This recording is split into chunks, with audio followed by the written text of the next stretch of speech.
On est dans une série, frères et sœurs, puis cette série continue aujourd'hui parce que j'ai choisi un texte où Pierre parle aux anciens. Mais cette série nous parle d'un homme, ce Pierre qui nous ressemble tant. J'aime tellement cette série-là, moi, que je vais prêcher pendant jusqu'à Pâques et après, parce que Pierre, il nous ressemble, frères et sœurs. Nous, les chrétiens, quand on est ici le dimanche, là, on est habillés sur notre 36. On a un sourire. On a la parole de Dieu avec nous en dessous de notre bras. Oh, loue le Seigneur. On a l'air tellement spirituel. En passant, je vous libère, les musiciens. Si vous voulez aller, parce que j'en ai pour un petit bout là, pour adresser. On est tellement spirituel que jamais sur une tribune, on va parler de nos mauvais coups. Hein? Un prédicateur, cette semaine, il va parler des personnes qui ont été touffées à son bureau, quand il a parlé du Seigneur. Il va parler de tous ses bons coups. Il ne parlera pas de ses mauvais coups. Il ne dira pas qu'il n'a pas parlé gentiment avec sa femme le matin. Il ne dira pas qu'il a manqué. Comprenez-vous, il ne dira pas ça. Ce que j'aime des évangiles. Oh, oui, un moment. C'est après, c'est à la fin. Ils sont fins, ils voulaient rester là pour nous bénir. Comprenez-vous, on est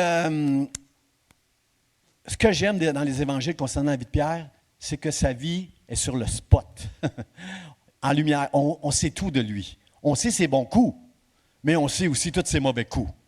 Est-ce qu'il y en a qui veulent être honnêtes ce matin et dire « Ça m'arrive de faire des mauvais coups, pasteur, en levant la main. » là.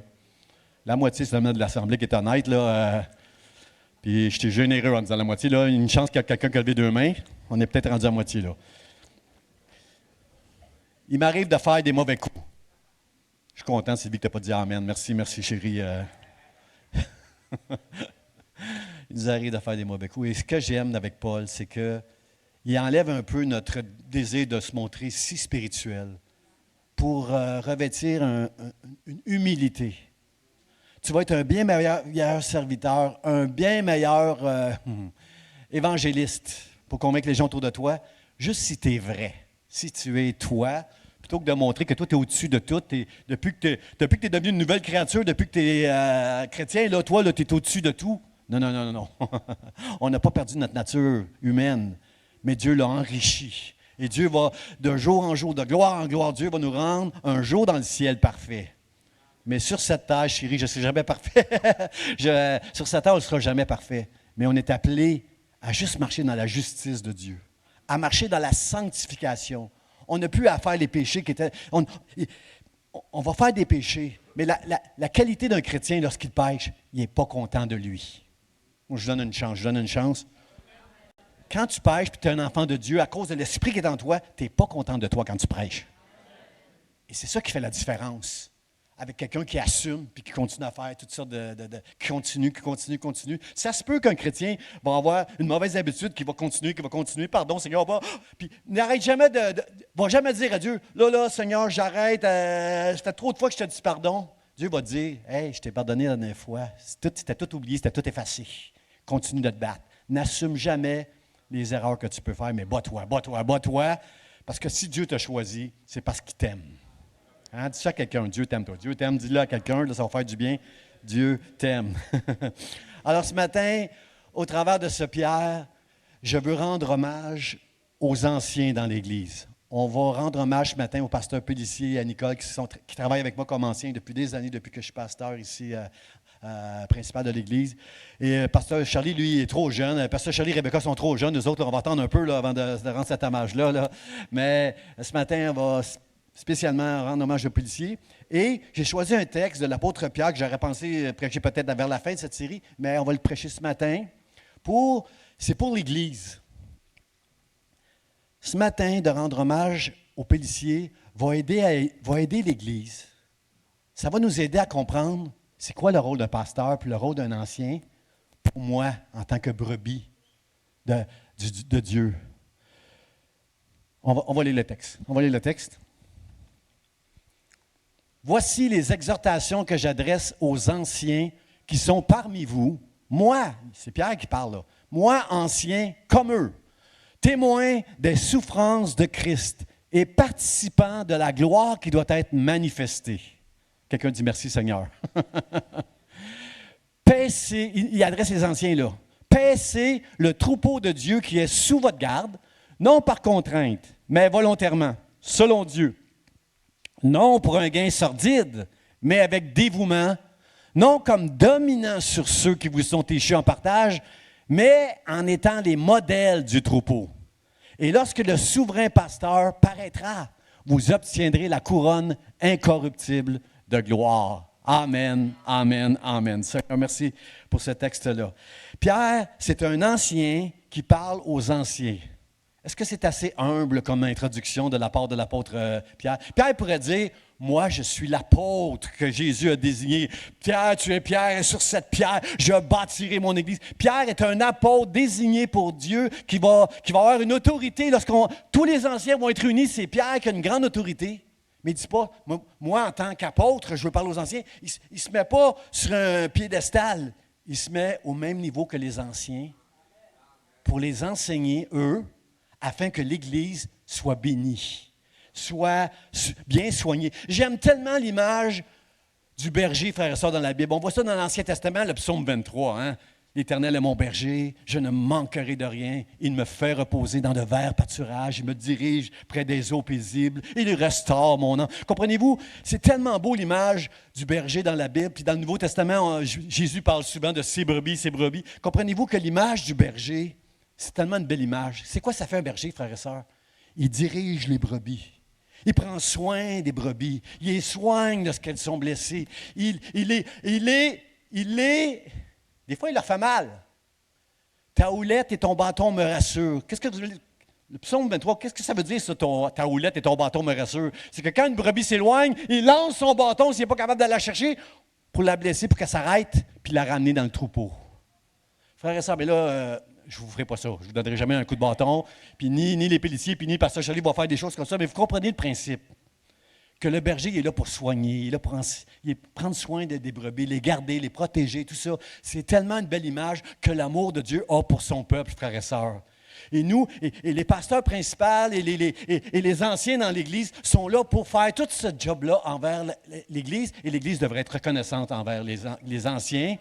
Parce que Dieu, c'est au travers des anciens imparfaits qu'il va manifester sa parfaite amour, sa parfaite grâce envers chacun de nous. Alors, nos anciens ont besoin de vos prières. Moi, le pasteur, il doit être en train de prêcher pour lui. Là. À l'âge que j'ai, je m'en vais tranquillement. Là. Bien, un jour, je laisse la place à un jeune. Là. Comprenez-vous, je veux faire de la place pour les prochains. On doit avoir un respect, un amour et nos prières envers les anciens qui agissent dans l'Église. Vous êtes d'accord avec ça? Amen. Soyez bénis, les policiers, soyez bénis, les Tamgouis, soyez bénis, parce qu'on veut montrer notre reconnaissance ce matin. Ce que j'aime dans la Bible, il y a beaucoup, beaucoup de textes.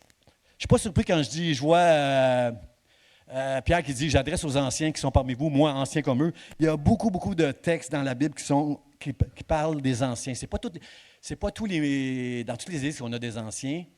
Mais moi, je trouve ça important en tant que pasteur principal d'avoir des gens qui sont avec moi, que je peux consulter, qui sont avec moi pour donner la direction, qui approuvent ou désapprouvent des directions qu'on va donner. C'est important pour moi en tant que pasteur d'avoir ça. Mais le problème, quand on nomme des anciens, frères et sœurs, savez-vous c'est quoi? Le problème dans nos églises, ou plus spécialement dans des sectes, là, c'est que dans un monde déchu, donner de l'autorité à un homme... Sachant que le diable se sert toujours de l'orgueil pour faire des dégâts dans le royaume de Dieu. C'est pas facile de donner l'autorité à un homme parce que on entend souvent des histoires où il y a eu des abus. Et c'est la principale difficulté qu'un pasteur ou les anciens vont rencontrer, revêtir l'humilité plutôt que l'orgueil. C'est certainement pas pour le prestige que tu es ancien dans une église, pasteur dans une église. C'est parce que tu veux servir le Seigneur. En prenant soin du troupeau. Toi qui es imparfait, tu veux manifester la parfaite charité de Dieu envers le troupeau, et ça prend l'humilité, ça prend la grâce de Dieu, ça prend beaucoup de choses, frères et sœurs, et on peut certainement dire merci au Seigneur pour nos anciens. Tu peux pas reprendre quelqu'un. Ouais, c'est ça. C'est difficile des fois de reprendre quelqu'un. Et certainement pas avec colère qu'on peut parler avec des gens. On voit ça dans la religion, hein, des prêtres, dans des endroits. Là, on peut voir des fois dans la religion des gens qui parlent avec colère aux membres de l'Église On ne peut pas faire des choses comme ça. J'aime le proverbe 21 qui dit, quelque part, j'ai-tu pris la référence? Dans le proverbe 25, ça dit, on fléchit un prince par la lenteur à la colère. Un pasteur ne peut pas juste essayer de régler ça en 5 minutes avec quelqu'un qui, la brebis, là, il doit prendre le temps avec douceur. Avec douceur. Parce que le but, c'est de ramener la brebis plutôt que de la sermonner et de la semoncer. Comprenez-vous? Le but, c'est le bien de la personne. Alors, ça prend beaucoup, cette grâce-là, cela. Puis, aussi, des anciens, ce n'est pas des gens qui sont votés. Ce sont des gens qui sont nommés par le leadership. Parce qu'ils sont là à vie, là, ces personnes-là. Comprenez-vous? C'est pas l'âge non plus. C'est pas parce que vous êtes... Ça fait 35 ans que vous marchez avec Dieu que vous êtes un ancien. Un ancien, c'est quelqu'un qui est capable d'enseigner. Un ancien, c'est quelqu'un qui comment je pourrais dire, qui a été établi par Dieu, qui aspire quelque part. Mais ça n'a rien à voir avec l'âge. Parce que Timothée, c'est un ancien. Paul adresse souvent Timothée, qui est un ancien dans l'Église. Laisse pas les gens te mépriser à cause de ton âge. Timothée, tu as été choisi, tu as été établi par imposition des mains. Marche, puis avec le Seigneur, puis ne te laisse pas... comprenez, frère, ça, c'est un appel. C'est des gens qui aiment Dieu. On aime tous Dieu ici, là, mais un ancien, c'est quelqu'un qui doit aimer Dieu de tout son cœur, premièrement. Et puis c'est quelqu'un qui fait attention à sa vie. C'est là, des fois, que nous, des fois, les chrétiens, on peut avoir l'air un peu hypocrite. On n'est pas tout le temps la même personne devant les gens, puis qu'on l'est à la maison. Faire attention à sa vie, ça veut dire, sois un modèle, sois un exemple. Ce qu'on voit ici, il faut qu'on le voit à la maison. Moi, j'aime tellement mon gendre. Mon gendre, lui, il me voit à la maison. Il vient manger avec ma fille à la maison, puis il me dit souvent, « Pasteur, je t'aime tellement parce que qu'est-ce que je vois à l'église? Je le vois dans ta maison, chez vous, puis ça me bénit tellement, Parce que, frères et sœurs, c'est facile de montrer à l'église qu'on est tellement spirituel, qu'on ne l'est pas en sortant de l'église. Alors ça, c'est important, frères et sœurs, de comprendre ça. On doit travailler très, très fort pour faire attention à notre vie. Je vais vous dire pourquoi. Parce que les gens vont te juger, puis ils vont juger Dieu. Si toi, tu es un ancien, puis tu fais ça, moi, comment est-ce que je peux faire attention à ma vie si toi, tu ne fais pas attention à ta vie? Tu comprenez? Comprenez-vous? On a un impact sur les brebis. Ce n'est pas une histoire d'hypocrisie. C'est une histoire que Dieu, je veux être à la hauteur de l'appel que tu m'appelles. Tu m'as appelé à te servir comme ancien. Je vais être à la hauteur pour le bien de tes brebis, pour ta gloire, dans le nom de Jésus. Est-ce que je peux commencer à prêcher? Amen. Amen. Mon premier point, frères et sœurs. Mon premier point, c'est Pierre. Oh non, oui, on va venir à ça, ma sœur, parce que c'est vrai. J'aime tellement cette citation. Oui, ouais, je ne sais pas comment le dire. Là, ouais, okay.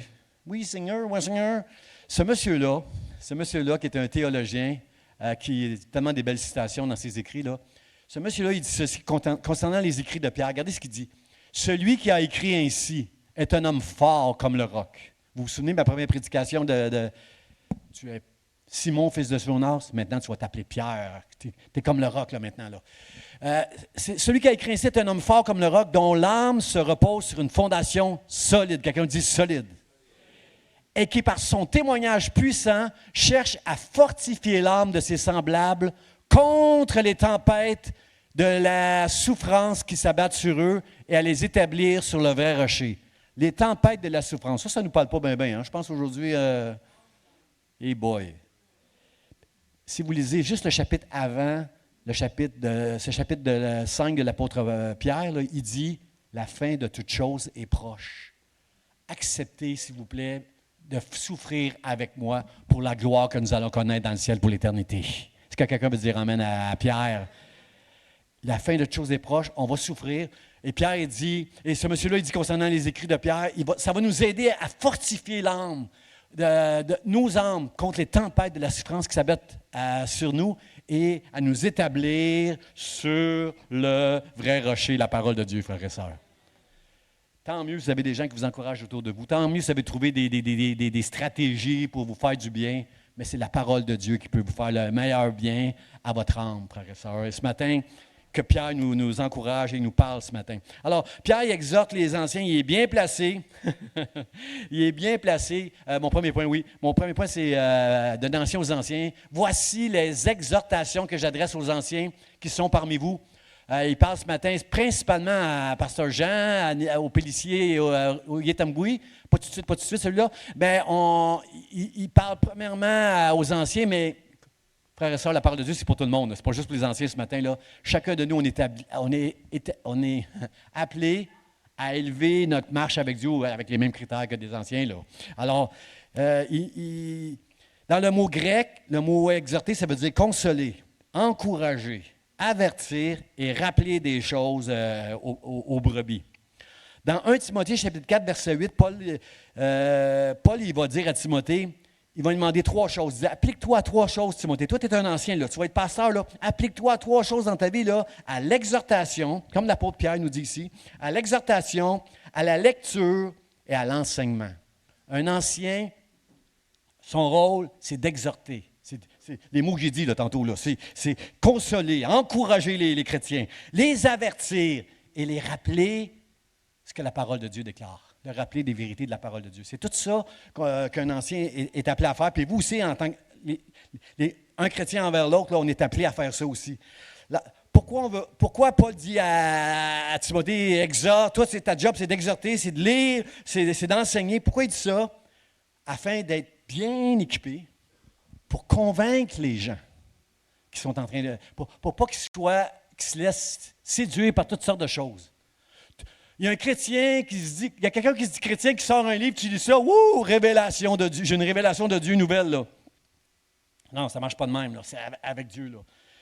Il faut faire attention, on ne peut pas être séduit dans notre génération. Il y a tellement de toutes sortes de choses qui prennent place. Alors, on doit convaincre une personne de certaines choses, frères et sœurs, quand on est un ancien. Puis pourquoi on doit convaincre les gens, frères et sœurs, aujourd'hui? Pourquoi c'est difficile d'exhorter les gens aujourd'hui? Parce qu'on est devenu rigide, frères et sœurs. Qui aime ça, se faire dire quoi faire ici? Lève la main si tu aimes ça, te faire dire quoi faire, toi. T'es rendu plus sage que moi, même. J'aime pas ça quand ma femme me dit quoi faire, moi. Là, elle a dit amen. Là, elle a dit amen. Ça prend beaucoup de sagesse pour entendre. Frères et sœurs, tu peux me dire n'importe quoi, puis je ne t'écouterai pas. Mais si c'est Dieu qui parle au travers de toi, si c'est la sagesse qui parle au travers de toi, j'ai avantage à t'écouter. Mais aujourd'hui, on ne plie pas facilement, on est rigide. La Bible dit le cou roide, là, on a cette expression-là dans la Bible, là, on est rigide, on ne plie pas facilement, frère et sœur. Mais si un frère qui t'aime, faites pas ça avec quelqu'un que vous ne connaissez pas. Là. Allez pas voir un frère ou une sœur que vous connaissez peu pour commencer à l'exhorter. Mais tu es proche, tu es de la famille, tu es un ami. La personne sait que tu agis avec amour. Allons nous exhorter les uns les autres, frères et sœurs, pour convaincre les gens, parce que vous êtes peut-être la seule personne qui peut les faire plier s'ils sont dans une mauvaise direction. Quelqu'un dit Amen. Quelqu'un dit Amen. Seigneur, aide-nous à être des bons exhortateurs à faire ce job-là, là, Seigneur. Regardez ce que nous dit Romains 15, verset 14. Pour ce qui concerne mes frères, pour ce qui vous concerne, mes frères, mes sœurs, je suis persuadé que vous êtes pleins de bonnes dispositions, remplis de toute connaissance et capables de vous exhorter les uns les autres. Ça prend ces 2 qualités-là que j'ai soulignées, frères et sœurs, pour aller exhorter quelqu'un. Il faut que tu sois bien disposé. Va pas exhorter quelqu'un parce que tu te penses plus spirituel que lui. Arrive pas sur tes grands chevaux, mais descends à son niveau, à lui ou à elle, avec la parole de Dieu. Pas toi, là, moi, on ne fait pas ça. C'est pas comme ça, frère et sœur, que tu vas exhorter ton frère et sœur. C'est en te mettant à son niveau, puis en disant, moi, je ne suis pas meilleur que toi, puis toi, tu fais ça tellement bien, tu fais ceci tellement bien, mais ça, là, c'est dangereux pour toi. Puis si je te le dis, c'est parce que je t'aime. Tu es mon frère, tu es ma sœur, je te le dis par amour, j'ai aucun autre intérêt, j'ai aucune autorité sur toi, il y a seulement Dieu qui a une autorité sur toi, mais ce qui m'ennuie, moi, c'est que Dieu nous laisse complètement libres. Si j'obéis à Dieu, c'est moi qui dois obéir à Dieu. C'est pas lui qui me force à lui obéir. 2, 3 places dans la Bible, on voit que Dieu va forcer, là, mais, pour le bien de la personne. Là, mais comprenez-vous, là, Dieu ne nous force pas. Moi, je ne suis pas Jonas. Dieu ne vient jamais me forcer à faire quoi que ce soit. Là, mais il me laisse libre habituellement. Alors, j'ai besoin de Nicole. J'ai besoin de Pasteur René, de Pasteur Charlie. J'ai besoin de mon épouse. J'ai besoin des gens autour de moi. S'ils pensent que je suis un petit peu à côté, qui me disent avec amour, pas sûr, avec beaucoup de respect. Vous êtes avec moi? Amen. Et c'est ça, l'apôtre Pierre, c'est ça qu'il enseigne aux anciens présentement. Puis, le but de tout ça, c'est juste d'empêcher la personne de se détourner de Dieu. J'aime quand il dit aussi qu'il est témoin des souffrances de Christ et participant de la gloire qui doit être manifestée. Témoin des souffrances de Christ. Pierre a été un témoin privilégié des souffrances de Christ par amour pour chacun de nous. Tu es ici ce matin, c'est parce que Dieu t'a tellement aimé qu'il a envoyé son Fils, Jésus, qui s'est fait chair. Dieu, c'est une image, là. Dieu, le Fils de Dieu s'est fait chair. Il est venu en chair pour mourir, connaître la mort sur la croix, pour que nous qui sommes des pécheurs maintenant, Dieu nous voit comme un temps juste. On est juste par le moyen de la foi. C'est par le moyen de la foi que vous êtes sauvés. Et c'est une grâce de Dieu. C'est pas parce que tu essaies d'être une bonne personne que tu es là ce matin. C'est juste parce que Dieu t'a choisi, il t'a vu, puis il t'a donné la foi. Alors, rends grâce à Dieu ce matin. C'est la seule raison. C'est la grâce. Par le moyen de la foi, nous sommes sauvés pour l'éternité. Gloire à Dieu. Gloire à Dieu. Gloire à Dieu, Seigneur, merci. Alors, Pierre a été témoin de toutes les souffrances de Christ et avant qu'il se rende jusqu'à la croix. Frères et sœurs, c'est ça qui me touche. Avant la victoire finale, où Jésus sur la croix a dit, en grec, tételestai, où tout est accompli. Avant qu'il dise ce mot-là, il a souffert, Jésus. Il a montré beaucoup d'amour, il a fait beaucoup de miracles, mais il a surtout souffert beaucoup. Est-ce que vous comprenez, comme Pierre, qu'il va y avoir des souffrances dans le processus? Avant de connaître des victoires dans nos vies, il y a un processus de souffrance. Je ne veux pas dire ça. Là, je suis gêné devant les nouveaux chrétiens là, qui commencent. Là, je ne veux pas les mettre... on va souffrir, pasteur. Parce que dans nos églises, souvent on prêche. Viens au Seigneur, ta vie va être tellement merveilleuse. Ça va être la joie. Hey, hey, le party, le nirvana. Non, ce n'est pas ça la vie chrétienne, frères et sœurs. C'est d'avoir les yeux sur Jésus tout le temps. De mettre ta foi qu'il t'aime. Parce que la vie va être difficile. Pierre, juste avant d'écrire ce texte-là, il écrit juste un petit peu avant, la fin de toute chose est proche, la souffrance va venir, mais réjouis-toi avec moi. Si tu souffres, c'est parce que Dieu t'a choisi, puis il y a la gloire qui s'en vient dans ta vie maintenant. Alors, je ne veux pas vous cacher qu'on va souffrir, frères et sœurs. Mais Pierre qui a été tellement présent, témoin des souffrances de Christ, puis quand il écrit ça, il l'a écrit après l'avoir renié.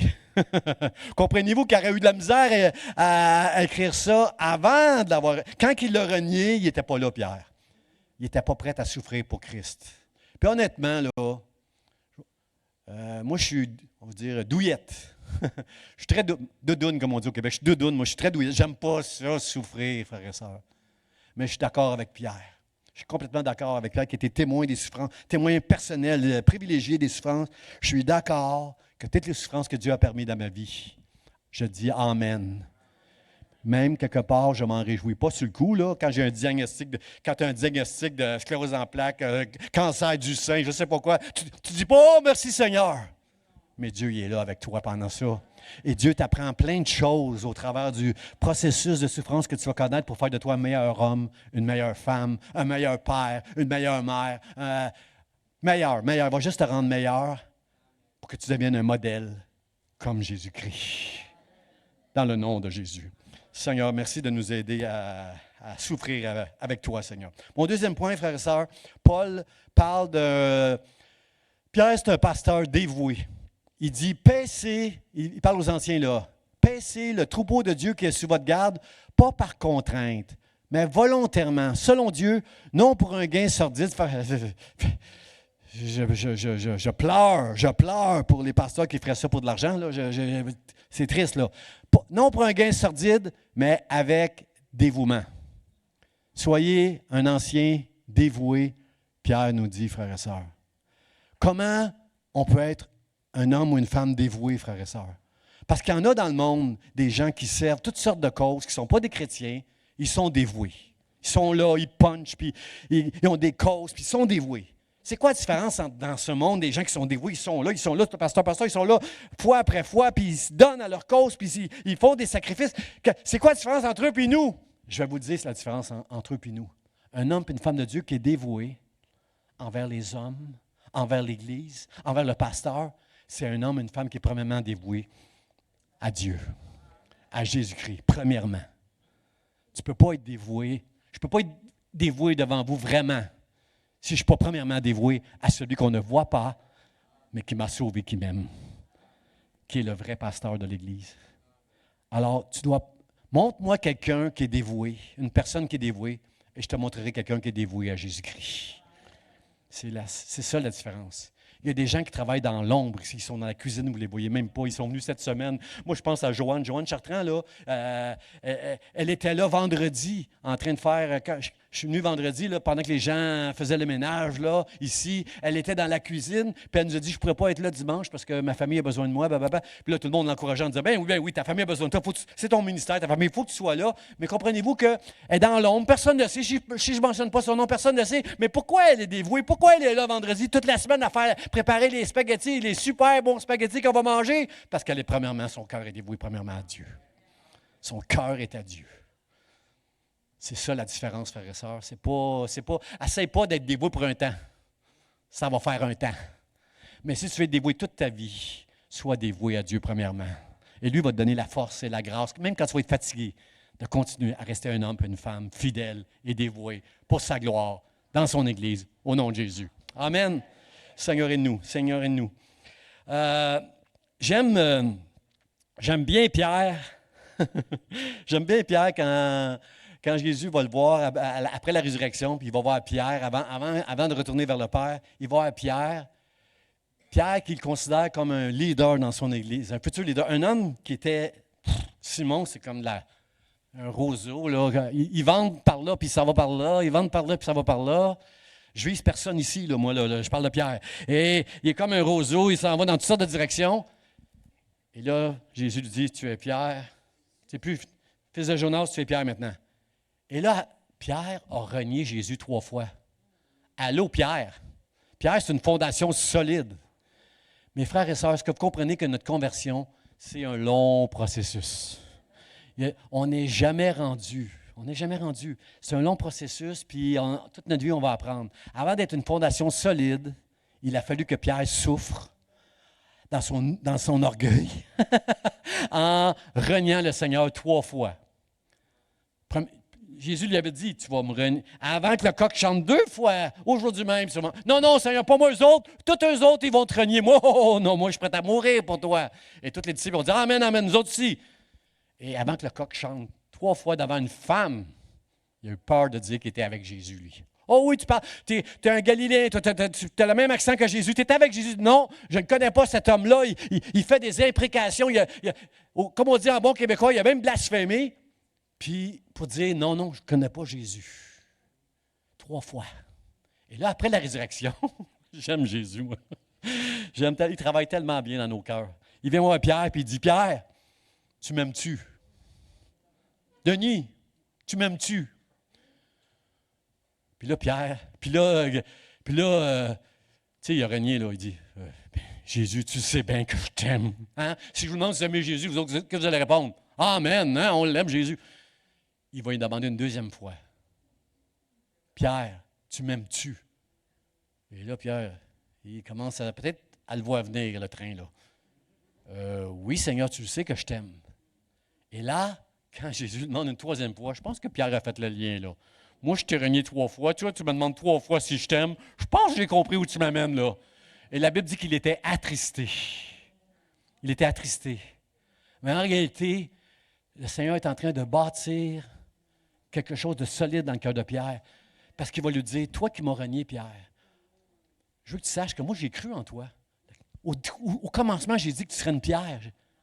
Que tu ne serais plus un roseau qui irait à gauche, à droite. Tu serais une pierre. Quand tu m'as renié, tu n'étais pas encore une pierre. Mais là, aujourd'hui, tu es le meilleur pour prêcher l'Évangile, la bonne nouvelle, quand je ne serai plus là, par la puissance du Saint-Esprit qui va agir en toi. Alors, Pierre, paie mes brebis. Tu m'aimes, paie mes brebis. La condition, vous aimez toutes Dieu et ses brebis. Mais la condition d'un ancien, la condition du pasteur René de Nicole, la condition de pasteur Charlie avec son épouse, la condition première, c'est d'aimer Jésus de tout son cœur et de paître les brebis parmi lesquelles je vous ai établi comme anciens. Vous êtes d'accord avec ça? À cause de ça, on peut avoir une grande reconnaissance pour nos anciens ce matin parce que c'est ce que Dieu leur demande, d'aimer Dieu de tout leur cœur avant de paître les brebis. Même tu, Pierre. Seigneur, aide-nous à d'être remplis de cet amour-là et donner les soins et de surveiller tes brebis. Vous savez, frères et sœurs, il y a des combats, on a tous des combats spirituels. J'en ai parlé la semaine passée, la corde raide, là, vous savez, l'équilibriste qui est sur une corde, là, le chemin de la foi, c'est un chemin qui est tellement étroit. C'est pas facile de marcher sur ce chemin étroit qui s'appelle le chemin de la foi. C'est pas facile, mais encore moins pour les pasteurs et les anciens frères et sœurs. Vous savez pourquoi? Parce que le diable les déteste. Quand le diable est capable d'amener un ancien, un pasteur, dans le péché devant tout le monde, il vient d'entraîner un paquet de brebis dans le péché, loin de Dieu. Moi, j'ai connu un pasteur, avant d'arriver à l'église, j'ai eu 2 églises dans ma vie, moi une première, puis ici ça fait 30 ans là, que je la fréquente, et plus. Et l'église où j'étais, il y a un pasteur qui est tombé dans un péché d'adultère. Et moi, j'ai entendu un homme qui était un père de plusieurs enfants dire, si lui est tombé dans le péché, puis moi, comment je vais faire pour résister? Puis l'homme est tombé dans l'adultère. Ça ne l'excuse pas. Il ne peut pas dire c'est à cause du pasteur, il ne peut pas dire ça. C'est juste qu'il s'est lâché lousse dans son péché à lui, qu'il combattait, puis quand il a vu un homme de Dieu tomber, il s'est dit. Comprenez-vous, frères et sœurs, l'importance pour un homme puis une femme de Dieu, un ancien, de faire attention à sa vie à cause de tout l'exemple qu'on peut avoir, frères et sœurs, sur les gens. Le diable déteste les pasteurs. Il y a des combats que les anciens, le pasteur, les anciens ont, que ce n'est pas tout le monde qu'ils ont. C'est pour deux armées qui se combattent, si je peux lancer une bombe, là où il est le général, le chef des... je vais affaiblir probablement les gens parce qu'il va y avoir moins d'instructions qui vont aller là. Alors comprenez-vous qu'un combat, on doit prier pour les anciens, pour les pasteurs, juste pour que, sachant qu'ils ont des grands combats dans leur vie, juste pour parce que le diable veut les faire tomber, parce que tant qu'ils sont là et ils sont droits, c'est plus difficile pour le diable d'égarer les brebis, de les amener loin du troupeau. Mais quand tu es dans une église, qu'il y a un solide leadership, les hommes et les femmes de Dieu se tiennent devant Dieu, ça va être plus difficile pour le diable de les égarer. Alors, priez pour les anciens frères et sœurs. Dites amen pour qu'on encourage les anciens ici, là, tous ceux qui exercent un ministère d'encouragement dans tous les ministères. Seigneur, Jésus est en train de parler aux pharisiens qui lui demandent « T'es qui, toi? T'es qui, toi? » Vous le savez, je vous le dis depuis le début, mais vous ne m'écoutez pas. Et là, il va dire quelque chose que j'aime. En tant que pasteur, ça me rassure, parce que moi, je suis toujours inquiet pour les brebis. Chaque fois qu'ils traversent quelque chose, ça m'inquiète. Et regardez ce qu'il dit aux pharisiens. Il dit, je vous le dis depuis le début, mais vous ne l'entendez pas, Il va dire dans dans Jean 10, il faut que je trouve mon texte, là, c'est où là, que j'ai écrit ça? Là. Il va dire dans Jean 10, c'est où j'ai mis ça? Oui, il dit, mes brebis entendent ma voix. Est-ce qu'il y a des brebis qui entendent la voix de Dieu ici ce matin? Jésus dit aux pharisiens, aux religieux, là, mes brebis entendent ma voix. Moi, je les connais. Et elles me suivent parce qu'elles entendent ma voix. Regardez ce qu'il ajoute. Personne, quelqu'un dit personne. Ni homme, séducteur, ni faux prophète, ni peu importe les dons qu'un homme peut avoir, qu'une femme peut avoir, personne ne peut les ravir de la main de mon Père. Oh, que ça me fait du bien d'entendre ça, frères et sœurs. Est-ce qu'on peut applaudir le Seigneur juste pour cette parole-là? C'est nous, les anciens, qui devraient applaudir le plus, parce que ça calme mon cœur pour les brebis qui s'en vont loin de Dieu. Moi, je le sais dans mon cœur que malgré mes efforts, tous les efforts puis tout mon amour, je sais qu'il y en a qui vont quand même se perdre. Mais Dieu me dit ce matin qu'il n'y en a aucune qui va se perdre, mes brebis, il n'y a personne qui va les ravir de la main de mon Père. Seigneur, t'es bon. Merci de calmer mon cœur de pasteur et des anciens ici ce matin. On va faire notre job, Seigneur. On va continuer à travailler fort pour les garder, les encourager, mais c'est seulement toi qui peux les garder dans ta main. Moi, je pense à David. David, le roi David, qui était berger avant d'être le roi, là, il a eu toute une formation, lui, avant d'être le roi d'Israël. Hein? Il était berger, puis il ne se gênait pas pour dire, moi, là, quand un ours qui venait, puis un lion qui a pogné une brebis, puis qui l'amenait, je pourchassais le lion, puis l'ours, j'allais jusqu'à lui, je le frappais, puis je tirais la brebis de sa gueule. Wow! Wow, frères et sœurs! Si un homme comme David, qui est un homme capable d'aller arracher une brebis de la gueule d'un lion, puis de frapper un ours, puis de frapper un lion pour ramener la brebis, que pensez-vous? Qui peut tenir devant Dieu pour ravir une brebis de sa main? Personne, personne. C'est Dieu, c'est l'éternel Dieu, c'est le Dieu Tout-Puissant. Alors moi, je suis en paix que Dieu va nous donner cette grâce-là d'aller devant les lions, Pasteur Charlie d'aller devant les ours et de les frapper pour amener qui que ce soit qui s'est perdu. Par la grâce de Dieu. Seigneur et nous. Dernier passage, je ça pour ce point-là, c'est Romains chapitre 12, verset 1. Je l'aime tellement ce passage-là parce qu'on parle de souffrance tantôt, là, mais aussi de paître le troupeau, d'être courageux et tout ça. Regardez ce que ça nous dit ici. Paul, il parle aux Romains, il dit, « Je vous exhorte donc, frères, par les compassions de Dieu, à offrir vos corps comme un sacrifice. » Quelqu'un dit « sacrifice ». Combien comprennent que la vie chrétienne, c'est une vie de sacrifice, frères et sœurs? Hein? Pas juste les femmes, dites amen. Si les gars aussi, vous devez apprendre à faire des sacrifices. Les femmes, c'est facile. On dit que ça, c'est dans leur gène, ça, de faire des sacrifices. Je bénis Dieu pour ma femme, une femme de sacrifice. Pour moi, les enfants à la maison. Sacrifice. Moi, j'aime ce mot. Quelqu'un dit sacrifice encore? Moi, j'aimerais écrire un chant un jour. J'aimerais apprendre la partition comme les musiciens, là, juste pour être capable d'écrire un chant sur les sacrifices. Moi, quand j'étais jeune, j'entendais un chant dans le monde qui s'appelait Sacrifice. Puis, wow, que c'était beau ce chant-là. C'était bon, ça parlait qu'il faut faire des sacrifices. Et j'ai hâte peut-être qu'il y en a des chants comme ça, mais j'aimerais écrire un chant pour montrer aux chrétiens la beauté, la grandeur, la majesté qu'il y a dans le mot sacrifice, frères et sœurs. Tu ne peux pas vouloir aspirer à servir Dieu et être une bénédiction pour ta famille ou la maison de Dieu si tu ne fais pas des sacrifices dans ta vie. Dites amen, dites amen. Je ne veux pas de chicane dans les maisons au dîner. Là. Non, au dîner ici, il n'y aura pas de chicane. Eh bien, sacrifice. L'homme doit faire des sacrifices. La femme, je n'ai même pas besoin de le demander, je le sais qu'elle fait des sacrifices. On doit faire des sacrifices, frères et sœurs. Pour le royaume de Dieu, c'est sacrifice. Je recommence. Je vous exhorte donc, frères, par les compassions de Dieu. Je suis avec des bonnes dispositions. Là. Je ne le dis pas avec toute mon autorité, là, avec colère, je vous le dis. Avec compassion de Dieu, à offrir vos corps comme un sacrifice vivant, saint, agréable à Dieu. Ce qui sera de votre part, c'est juste raisonnable. C'est même pas « Wow! As-tu vu tous les sacrifices qu'il est prêt à faire? » C'est juste raisonnable.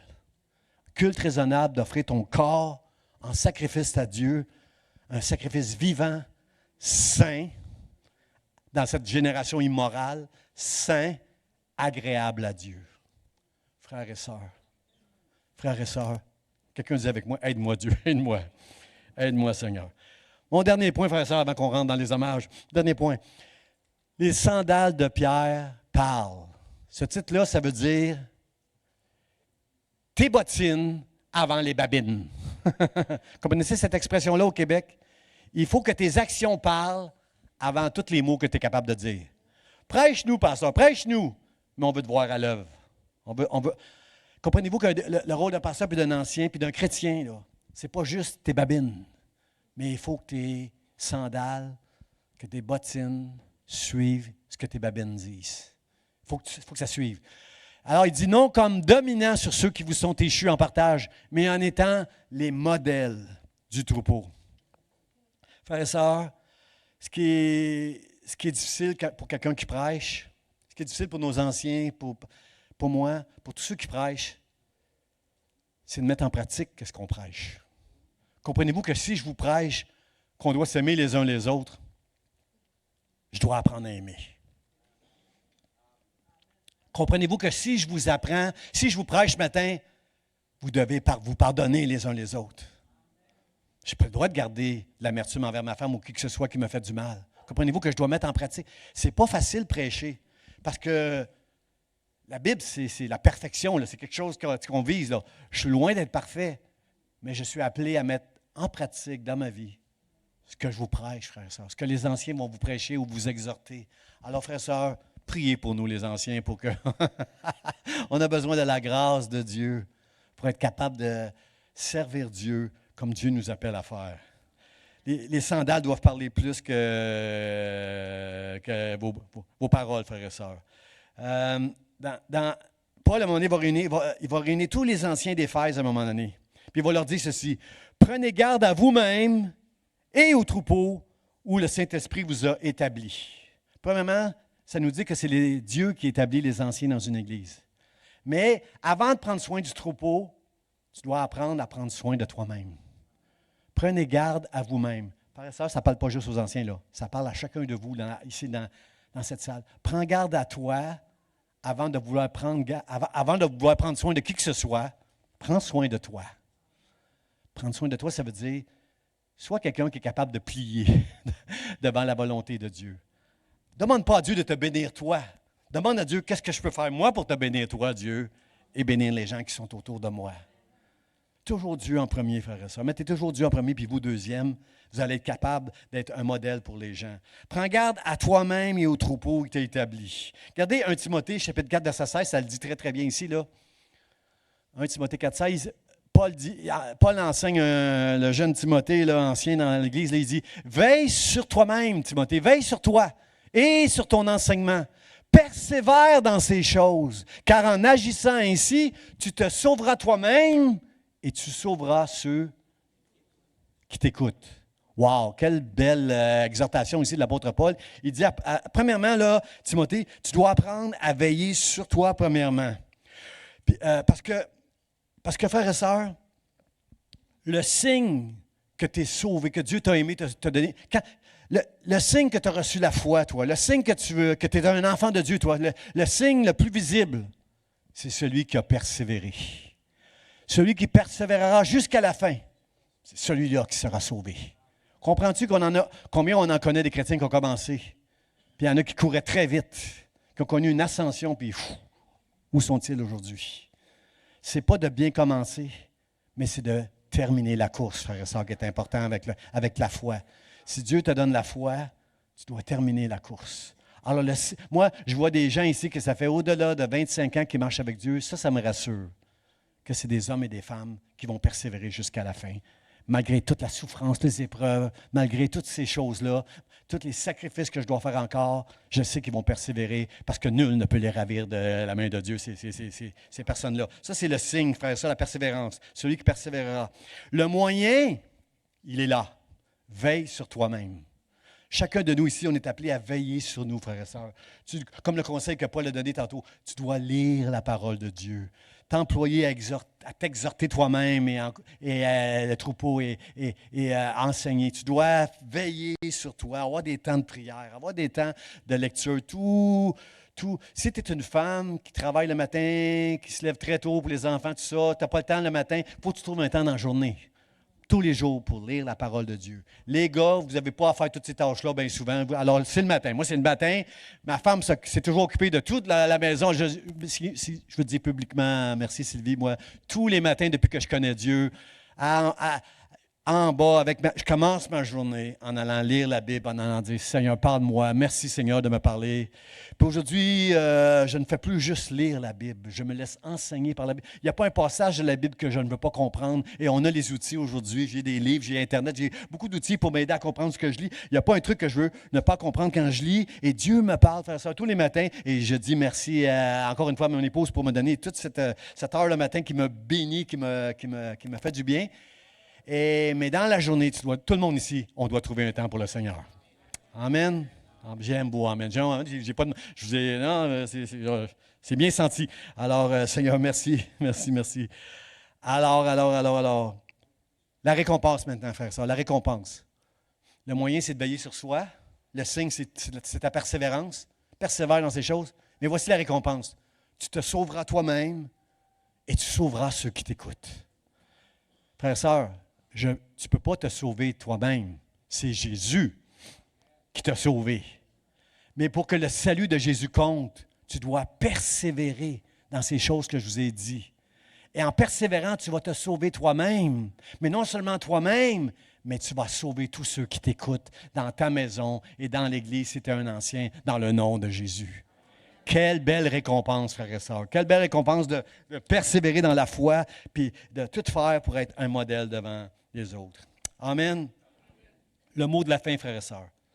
Le mot de la fin, c'est « je l'aime ».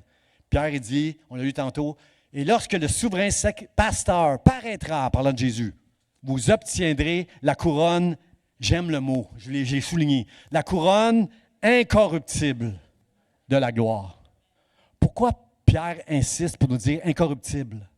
Parce que, frères et sœurs, en ce moment, il y a des hommes, des femmes, sur des tribunes, qui annoncent qu'ils sont là pour une couronne corruptible.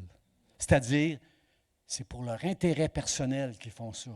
C'est pour la gloire des hommes qui font ça, et parfois pour un gain sordide. Quand j'entends des pasteurs dire « il faut que tu donnes, il faut que tu puises dans tes poches, puis Dieu va te bénir, là, puis achète ceci, puis tu vas avoir ça. » là. Quand j'entends des affaires comme ça, j'ai peur pour ces hommes et ces femmes-là qui essaieraient d'être fouillés dans les poches des gens pour des mauvais baptêmes, pour un gain sordide. Ça, ils ont une couronne. Ils sont acclamés par les hommes, mais ça, c'est une couronne corruptible.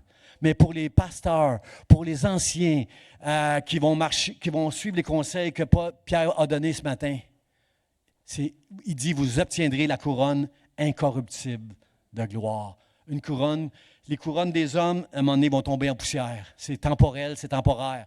Ça va détruire ces couronnes-là. Mais la couronne que Dieu va donner dans le ciel, elle est incorruptible, celle-là. La Bible nous parle de plusieurs couronnes pour tous les chrétiens. Ça parle de couronne indestructible. Indestructible, ça, c'est, Paul, il dit, les athlètes, ils courent pour les honneurs, ils courent pour gagner puis recevoir la couronne. Il y en a juste un parmi tous les athlètes qui va avoir la couronne et tout le monde font des sacrifices pour avoir cette couronne-là. Et nous faisons des sacrifices pour une couronne qui va être indestructible, frères et sœurs, pour la vie, pour l'éternité. Une couronne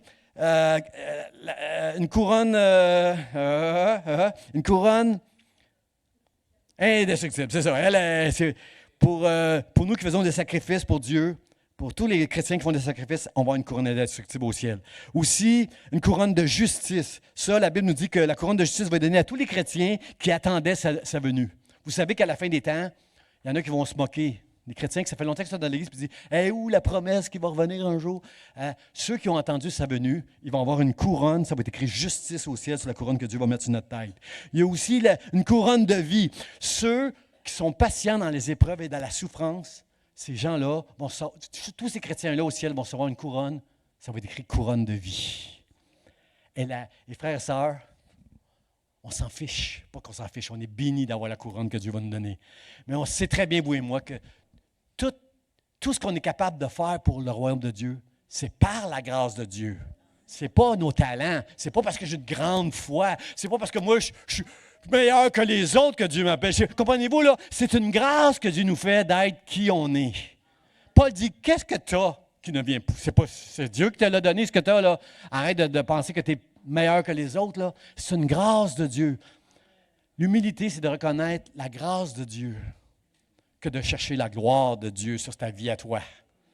Moi, combien sont d'accord ici? C'est la gloire de Dieu qu'on veut rechercher ici à l'Église Vie d'Espoir, pas notre gloire à nous. Alors, Seigneur, aide-nous, Seigneur,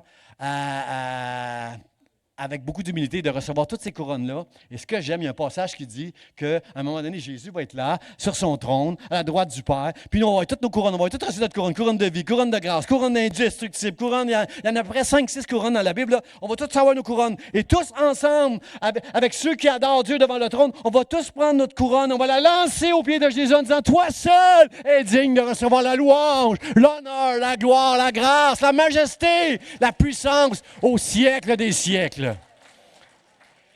Et ce que j'aime, frères et sœurs, c'est que c'est fort, frères et sœurs, mais c'est vrai que là, on va être dans la présence de Dieu, on va le voir. On va adorer Dieu pour l'éternité. J'invite les musiciens, frères et sœurs. Non, pas tout de suite, c'est vrai, pas tout de suite. Je vous invite pas tout de suite. Reposez-vous encore un peu. Frères et sœurs, toute l'éternité, on va adorer Dieu. Pouvez-vous, de tout notre cœur, parce qu'on va être dans la présence de ce Dieu d'amour.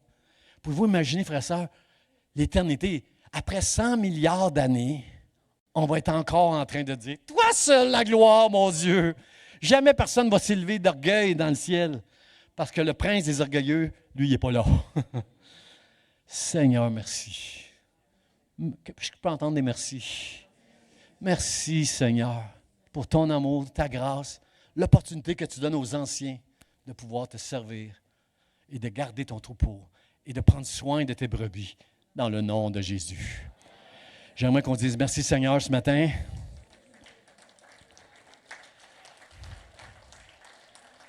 Et merci, Seigneur, pour les Pelliciers, les Tamgouis, dans le nom de Jésus. Merci. Merci, Seigneur, pour toutes les personnes que tu mets ici pour prendre soin de nous. Amen. OK, c'est le temps de passer aux hommages, frères et sœurs. Et j'ai invité bientôt là, Betty. Betty. Elle est là, Betty? Elle est là. Je veux juste rendre mon hommage à Pasteur René. Pasteur René Nicole, premièrement, je veux vous dire combien je vous aime. Combien je vous aime. Et je ne crois pas que c'est la première fois que vous l'entendez. Pas besoin de le dire. J'ai pas besoin de dire, ma femme me dit, dis-moi que tu m'aimes. Elle me dit des fois,